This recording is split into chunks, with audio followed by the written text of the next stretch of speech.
Welcome to Monday Morning Coffee with Inside the Firm.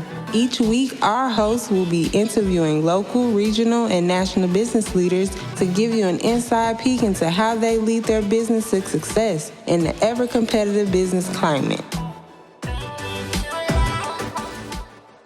Welcome to another episode of Inside the Firm. I am Alex Gore. We have a special Monday morning edition podcast for you today. I'm here with Marcos, and he is the lead of an architect-led design build company focused on spatial clarity and thoughtful details serving Southern California and beyond. They have advanced knowledge of the building process and familiarity with materials, and they blend the expertise of architects, builders, and custom fabricators to create understated but harmonious environments. Marcos, welcome inside the firm. Thanks so much for having me. Appreciate it, Al. So tell us just briefly when you decided to become an architect and where did you, what was your journey like getting into your first architecture firm? So I came from a family of builders. So my father was a construction coordinator. He was building small buildings in upstate New York, actually. So he was working for IBM. Oh. And I kind of say that jokingly because it was a pretty large establishment of buildings back then. And then my uncle was also a general contractor. So ever since I was a little kid, I was kind of, raised in sort of the trades in that way. When I was 10, my parents remodeled their home. And so I was able to experience that whole process. We lived down the street. And so every day I would just, walk up the street, explore the construction process, play in and out of the job site. I got to, meet the architect. And from that point forward, I was kind of addicted to the whole process. Yeah. And then where did you go to school? Where did you go from there? Yeah. So so in high school, I took the only architecture class I could take. Like they usually offer like the one like drafting class or whatnot. So I went to school in Buffalo, New York, and then I studied in Denmark, Aarhus, Denmark, which is the second largest city in Denmark, and also studied in Barcelona, Spain. So, yeah, so I had some little bit of European experience and New York experience, and then after that, I went, right into practice. I started my own kind of architectural design company, doing some small scale homes, and I did a martial art studio and that kind of thing. Where at did you start it? So yeah, I lived in the upstate area of New York, or in and around Woodstock. So I lived there for about 3 years after college, and I worked with a design build firm there who was doing projects in the tri-state area. So we had Upper East Side apartment projects in New York City. We had Greenwich Village kind of restorations, historical, working with the Landmarks Commission. We did new homes in New Jersey, projects in Connecticut. So that was kind of a good taste of blending architecture with construction. So yeah, that was a good start. So design build firm in New York. How did you get to California and the firm that you have now? Yeah, that's a good question. So yeah, after college, I was mentioning, I was working in upstate New York, and I had a bunch of friends who had moved out to LA, and they were kind of coaxing me out because there's obviously the beautiful weather, but also the history of modernism and mid-century modernism is pretty prevalent here. So the idea was, I either continue with the work in New York, work in New York City. And oftentimes, New York City, as everyone knows, is pretty well-established metropolis, whereas LA is kind of more dispersed. So the kind of like two different paths I was thinking about taking, and I chose to go to LA because I kind of wanted to focus more on designing and building the project from start to finish. So I feel like working in a large firm, you'd probably have more of a focus on specific tasks in the architectural field. And so I felt like the LA or the more kind of horizontal kind of type city typology would have been was a better option for starting a firm. Yeah. And then what year did you move out? I think it was 2005. Yeah. Okay. All right. 2005. So Yeah. I'm going to kind of fast forward. So you can take me Sure. back if I fast forward too much. 2008 was a train wreck for most. Uh, That's for sure. Yeah. how did you navigate that? And to maybe some of our Mhm. younger listeners, maybe explain what happened and what that was like. Mhm. Yeah. So, and that's actually when I started the firm. So I mentioned I had a firm in New York, but when I came out to LA in 2005, I worked with another design build firm.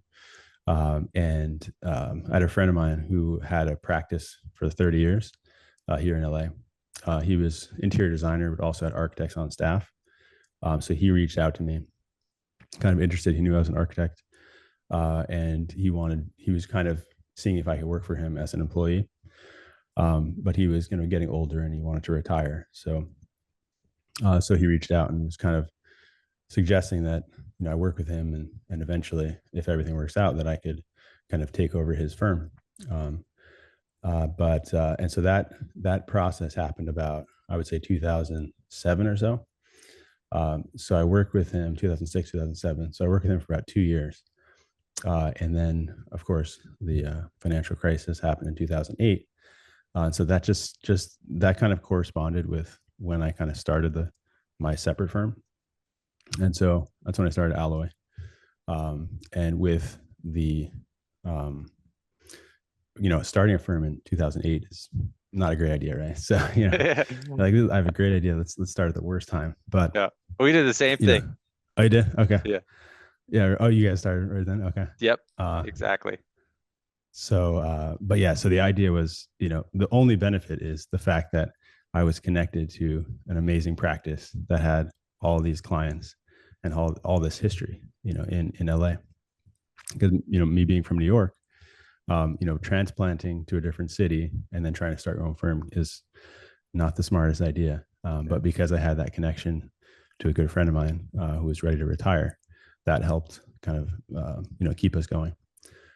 So So okay, so then did you totally start your own firm from scratch or was it how right, did that yeah. work?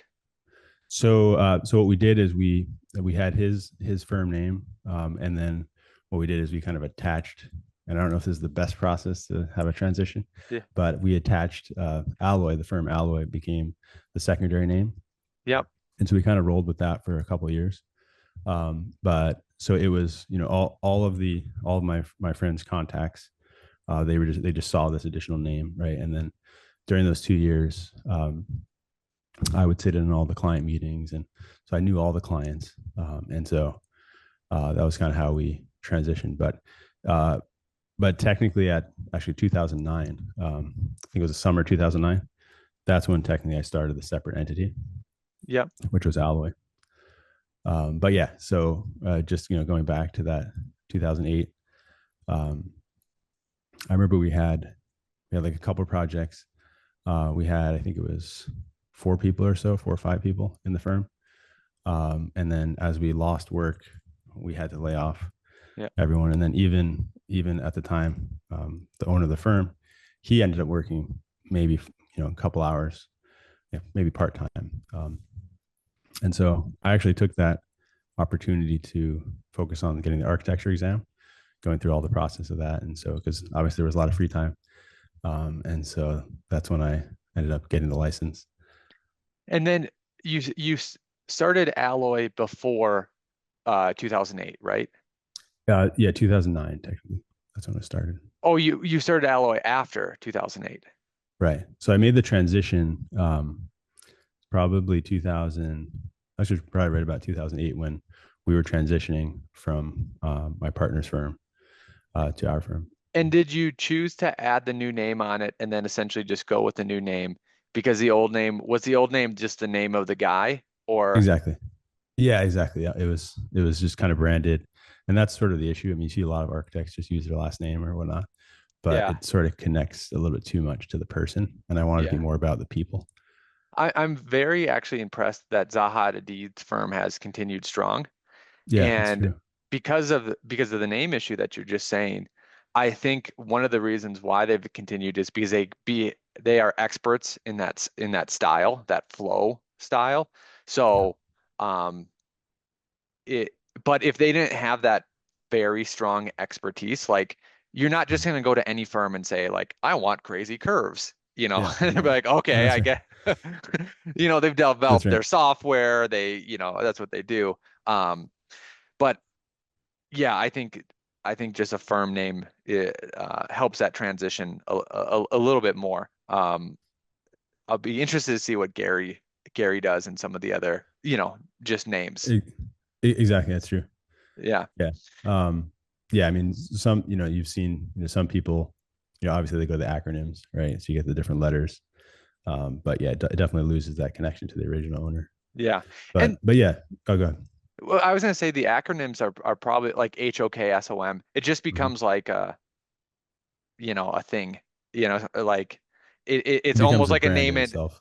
yep, Yeah, exactly. Because it's exactly. not That's true. like, you know, uh Paul James Architects and then there's no Paul James. Yeah, Yeah. exactly. Where'd Paul go? Yeah, that's true. Yeah. Hey, can I talk to Paul? No, Yeah, he died a long time ago. right. Um, But yeah, when, speaking of that, I mean, just yeah. the transition um from my partner, a client calls up, said, hey, where's so and so, right?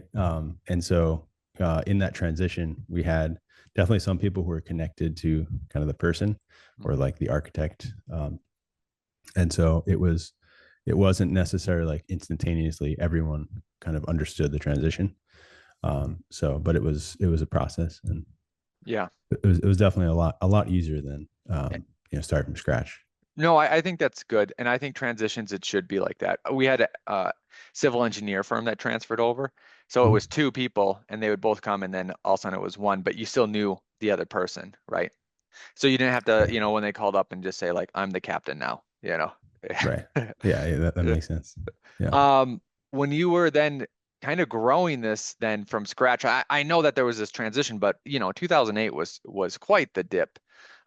How did you reimagine your firm? Did you take things in a different direction? Did you set up different standards? Did you have time to Mhm. kind of process what you wanted to do, or was it all just, Mhm. doing, making the train while the train's running? Yeah. It was my previous business partner and I, we definitely had different design philosophies, I would say. And so it was a matter, it was definitely a thought out process of where I wanted to take, the new firm, let's call it, which is Alloy. And it was just a matter of injecting those new philosophies into each project, and sort of steering the ship, or steering the firm into the new direction. Um, and so just kind of backtracking, the previous firm, it was more focused on retail, nationwide retail. And I'm a general contractor and a licensed architect, so kind of I think you guys are as well. Yep. Um, and so I was more kind of interested in bringing the craft to design, and so understanding how to build details really well, and how to execute a project from start to finish. And so, uh, but one of the great things about my business partner, he was like such a great person. He was so connected to people. So like his clients loved him, and it was very, very tight knit relationship. And so yeah, so some of the original clients from the previous firm, they were kind of used to a certain style and a certain process. So we did keep those clients going in the same kind of flow, you could say, while we kind of transitioned and focused on getting a different type of client and a different type of project. How did you go about that? So yeah, how did we go about it? It was mostly um, we did start advertising. So my Like previous Google business, Ads? we did a Oh, little bit of Google ads. Mostly it was house, which I oh, know is like a y- bad word in the architecture community. So, but no, yeah, no, we don't use houses much. We use yeah, Thumbtack. I don't know if you've ever okay, heard of Thumbtack. yeah, yeah. I've heard of that. Yeah. How's that So, working out? good because Yeah. what's great about it is, you get people who are qualified because they want, something to happen. They're looking. And you can ratchet up, like because it's basically a pay for leads kind of system. Right. And when you're overflowing with work, you can just say no, or you can say you can turn that up. And then, if you're quick, competent, and good at, your win rate is above 50%. We have no problem with that. And tell me why you said house kind of a dirty word in the architecture community. Yeah. So, and I have to kind of, let's say, give respect to House because they really did help us out. When we were doing the transition and starting out our firm. Yeah. But I sort of feel like it makes you become a commodity. So, Mm. a lot of those advertising avenues, it becomes who's the fastest to respond, right? Yep, And it if does. your client say, hey, I need an architect, you get inundated with 10, 15 calls instantaneously. So by the time you call, they're already burnt out from talking to all the other architects, or they've already hired someone. So I mean, no offense to Hauser, they're trying to make money and they're doing an amazing job. They're expanding as well. So, Yep. but yeah, I remember I think we toyed around with Angie's List and Yep. Yelp and Yeah. those kind of things. So, Yep. but each one has their own connotation of what type of client they draw, right? And No, so, yeah, we were doing Craigslist in '08. okay, oh A- wow, okay, And what's crazy about that is it seems like, to be as frank as possible, bottom of the barrel. mm, But we've gotten at least 2 or 3 uh, rock star clients, meaning we did the first project, um, and then, they were a developer, and we've known these people for 10, 15 years now and get good fees. I can't remember all the clients from 15 years ago, and I'm yeah, sure that we got some that it was just work and duds and whatever. But I know that there was a couple uh, gems that came out of there. yeah, yeah. Likewise, yeah. Actually, one of the kind of nicer earlier projects that we did, we called it the Zen Modern House, Hmm. and that came through, I believe, a house lead, but also Google Maps. A lot of people are searching for architects locally, like very close, so just pure geography. Yep. So I mean, that's another discussion to talk about is where you locate your firm, and depending on, well, it depends on what type of work you're doing, but a lot of the times the residential clients, they want the architect to be like in their backyard kind of thing. Yeah. Yeah. And so, did you know that before, or did you discover that after? Oh, I discovered that after, yeah. The Google Maps idea. Yeah. Yeah. Yeah. Yeah, for sure. And did you Um, move your HQ or anything, or you're just like, oh, this now makes sense how this works? no, I haven't yet moved the HQ specifically to those neighborhoods yet. Yeah. So LA probably, like, are you guys in Denver or where you guys located? We had a branch in Denver, but then also in Okay. in Longmont. Yep. Okay. So It's yeah, just I mean, north of Boulder, north of Boulder. right on. Okay. Yeah. Yeah. So I think it's, and it's, some people, I've talked to other business owners who have tried to go the route to like a virtual office. You get the PO box, in certain neighborhoods, but Google Maps has picked up on that. Oh, yep. Yep. They Yeah. know. So yeah, but but yeah, we're still kind of, we're actually always, we're looking to purchase either a warehouse or get into a new HQ in the right location. Yep. Awesome. Mm. Um, okay, so you're transitioning of the clients that you get and working from there. Uh, you have a design, kind of build, fabricate model, and then also a focus on essentially healthy building standards and stuff like that. Where Mhm. you already explained where the contractor stuff came from. Yeah. Um, are you executing that on it now? Are you only taking clients that you build? Are you taking Mhm. clients that then you maybe turn into building clients, and it's up to them? And then, as a side note, we can talk about the healthy building standards and part of that. Mhm. Yeah, I would say probably 80 to 90% of our clients come to us for the design build integration. And so the way we work with our clients is we kind of break it down into 3 different steps. We have 2 steps in design, and then we have the construction contract. Um, but every once in a while, we'll do the architecture only method, Most of the time, it's for projects that are outside of our geographic area of where we build. Hmm. So we've worked in about 40 different states, and those projects will find either a local builder, or if we're doing a retail project, oftentimes they have a builder that they like to use. Um, but and then conversely, for the local projects, sometimes we'll work with really good architects and be their builder, or work directly for the owner, but through a connection, like through the AIA or whatnot, Yeah, here locally. So because obviously architects, they need to have a good trusted builder that's going to respect the architecture.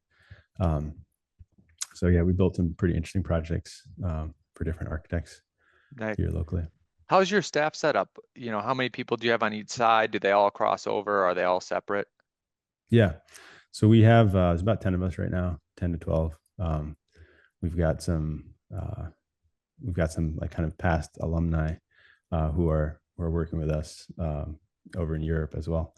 But we kind of break it down into about 50-50. So mostly we got a group of architects and a group of builders, but the feature of working with us is that our build team are trained as architects. So they went to architecture school, and with the idea that we're preserving architecture first, and everything we do is designed to get the design telegraphed through to the reality, right? Because clients don't really care about a piece of paper or set of paper sheets of paper. They want to have the experience, the building, right? So that's the whole process. Is we're trying to deliver the building through our whole methods. I so how did you get architects to become builders?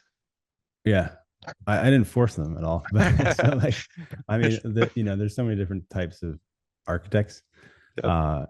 We got like the super creative design architects. You got the architects who just love to talk and present and be relational. And you have other architects who are like, I hate the office environment.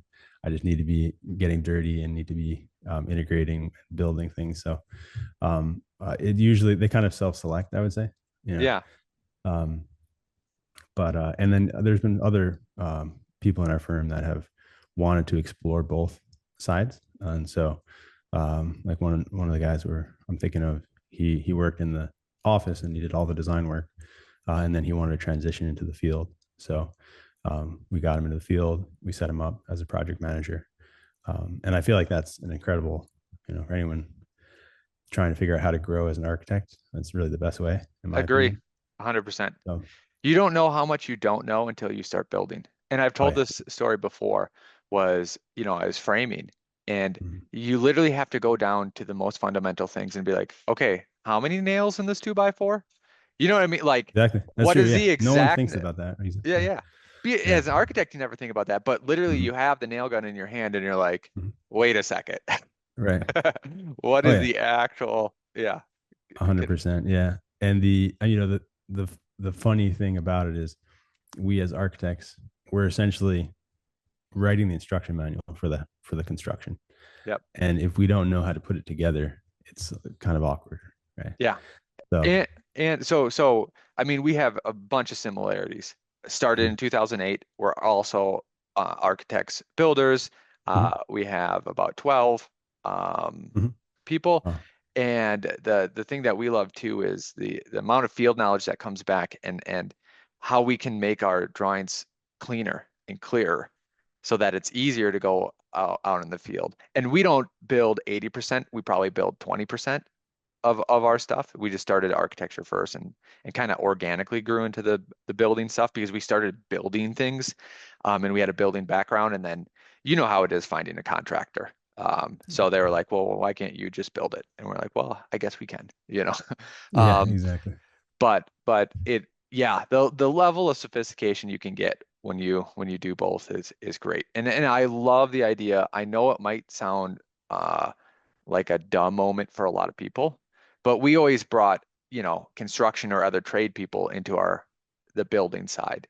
I love the idea of architects doing that because you're obviously correct. There are those people that want to dip their toes in both or just jump to the other side. And if there was any one message that I would want the audience to get across is for them to start thinking about that, because you go to architecture school and you normally just think, hey, I'm just going to be an architect. But if we say there is these positive benefits of master builder, there's avenues for that for sure. Yeah. And there's some schools that integrate, you kind of have to work either in an architecture office before you graduate. You have to have some sort of real world knowledge. But I think having it going the next step further, we're having students, or just, even after you graduate, having a Yep. sort of internship in the field, I think is super, super critical. But Uh, yeah, because at the end of the day, we're drawing details of how, wood and concrete and glass and aluminum, how they all intersect. But if you don't have an understanding of the materials, like understanding how, when you cut wood, what happens to the the separation of particles, and same thing with concrete, how it sets up. And so, like, the real, almost like material methods kind of class, where you really kind of get involved with each product, is super yeah. helpful. And then, of course, having such a connection to the build team and the build side. And so we have our project managers, and we have in-house carpenters. And so, but the great thing about building is that, as an architect, is, let's say you're designing a project and you're creating something unique, or like a new detail or a new structural part of the project. You can contact your trades. So you're constantly working with all your trade partners. And so at any moment, it's a quick phone call, a text message. Hey, look, this is what I'm thinking. Do you think this makes sense if I pour the concrete like that? How do you think that's going to react? Let alone just, talking to your structural engineer or whatnot. So I think that's another really amazing benefit. You don't I have to completely, wait, you know. yeah, completely agree. Like, I've asked, I don't know the specific question, but just ask the actual mechanical installer, like, wait, how does this work? You know, Right. Yeah. And and then, yeah, talking about mechanical, like, most architects have absolutely no idea what's going on with mechanical, yeah, so it's sort of an afterthought. But and I think conversely, architects who don't build probably are thinking the opposite, thinking, oh, those design build people, all they care about is how to get it built, mm, and they lose the creativity. So I think that's also another aspect to pay attention to, right? And I, not just get too, fixated on construction. yeah, I won't self-promote. I will say, if you do think that, go to Alloy, is it just alloy.com? Allo.us. .us and take a look at his work. And I think you can see the design intent in there. And you aren't just building just to build. You're really thinking about things. And one of the things you're thinking about is healthy buildings. So where did that Mm. kind of intersection uh, Right. Yeah, come up? yeah. So, I mean, sustainability, green architecture has been around for so long, right? But here in Los Angeles, or just the state of California, we're kind of known to be, the leaders in sustainability. And, every couple of years we have a code change. So I think it was maybe 5 years ago or whatnot. There was a pretty big code cycle that kind of really kind of pushed the um, the codes in such a way that required much more energy efficiency. So I knew that was coming. So I wanted to kind of touch up on that area. So that's when I looked at Passive House, which is a high performance building system out of Germany. So yeah, took a class, passed the super difficult test, and that kind of spurred me off into that more environmental side, or high performance. And so ever since then, um, we've been designing with, it's focused really mostly on comfort. So most people who aren't in our industry, you say high performance, their eyes glaze over, and like, okay, what's that? I want like a nice countertop or something. Yeah. But but it's all about comfort. So if you design the building envelope well, everything feels better when you're using the structure, right? But oh yeah, so it was sort of a couple of years back. Now, going back into, architecture school, we all know to design passively, right? With passive solar. Yep. And so it's the passive house. The terminology is kind of strange because it's the opposite of passive in some ways. It's more, there's active systems that are working to help the structure breathe and whatnot. That is pretty funny that they call it that and it's not. Yeah. Yeah, exactly. I mean, I guess you could say that. I You know, get where if it you, came from originally is like the least amount of energy will make this thing work. yeah, yeah, or if you take the box or the house and you place it in the desert without any systems, it could, maintain itself in some ways. But Yep. Yep. Well, great. Well, if anyone wants to follow you, let them know what's the best way. And if you want to leave our audience with anything else, please do. The floor is yours. right on. Yeah, you could find us at alloy.us online, and alloy underscore US for it's our Instagram handle. And I would just say learn the trade. So I think if you're an architect, learn the trade. So if you want to grow, you got to really get connected to how these things that we're drawing are actually being built. I love it. Thank you.